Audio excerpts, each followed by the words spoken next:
ડાકોર પાસે આવેલા ભવન્સ કોલેજ પાસે ઓવરબ્રિજ પર ગંભીર અકસ્માત સર્જાયો। બ્રિજ પરથી પસાર થઈ રહેલી ટ્રક પલટીને બ્રિજ પરથી નીચે પડી ગઈ। અકસ્માતને કારણે ટ્રાફિક જામની સ્થિતિ સર્જાઈ। સદનસીબે અકસ્માતમાં કોઈ જાનહાનિ થઈ નથી, પરંતુ મોટી દુર્ઘટના સર્જાઈ હોત। આપ જુઓ, ટ્રક આખો નીચે પડી ગયો છે। અહીંથી નીચેથી કોઈ વાહન પસાર થતું હોત તે સમયે તો મોટી જાનહાનિ થઈ હોત। આખો ટ્રક બ્રિજની નીચે પટકાયો અને ત્યારબાદ સ્વાભાવિક છે કે ટ્રાફિક જામની પરિસ્થિતિ પણ સર્જાઈ હતી। જો કયા કારણસર ટ્રક પલટી મારી ગઈ તે એક ચોક્કસ સવાલ ઊભો થાય છે, કારણ કે ટ્રક ભવન્સ કોલેજ પાસે ઓવરબ્રિજ પર જઈ રહી હતી અને ત્યાં અચાનક અકસ્માત થયો। ટ્રક પલટીને બ્રિજની નીચે પડી ગઈ।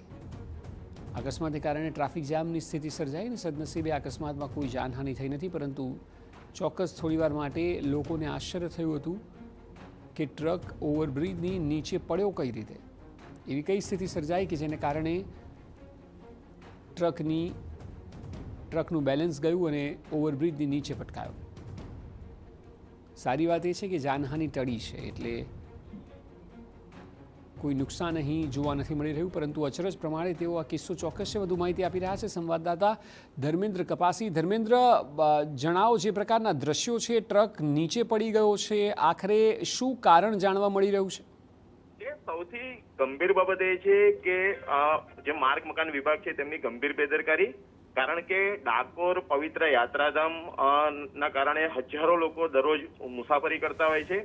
જે શેરડી નદી પાસે ભવન્સ કોલેજ પાસે જે બ્રિજ બનાવવામાં આવ્યો હતો, પરંતુ તે ખૂબ સાંકડો બનાવવામાં આવ્યો અને તેના જ કારણે જે વાહન ચાલકો છે તેનો ભોગ બની રહ્યા છે। અવારનવાર અકસ્માતોની ઘટના બનતી હોય છે। ખૂબ સાંકડો પુલ હોવાને કારણે સામસામે જ્યારે વાહનો આવે ત્યારે અકસ્માત થવાનો ભય રહેતો હોય છે અને તેને જ લઈને આજે પણ આ જ પ્રકારની ઘટના જોવા મળી છે કે એક વાહન ચાલકને બચાવવા માટે જતા જે બીજો વાહન ચાલક હતો તે આઈસર ચાલક પલટી મારી ગયો હતો, જો કે પુલની નીચે ટ્રક ખાબક્યો હતો, જેના કારણે જે ટ્રકની અંદર ભરેલા રોલ પેપર હતા તે તમામ રોડની પર વેરવિખેર થઈ ગયા હતા, જેના કારણે ટ્રાફિક જામની પણ સમસ્યા જોવા મળી હતી। જો કે સદનસીબે ઘટનાની અંદર કોઈ જ પ્રકારની જાનહાનિના સમાચાર અત્યાર સુધી પ્રાપ્ત થયા નથી। જી બિલકુલ ધર્મેન્દ્ર, આભાર સમગ્ર માહિતી બદલ।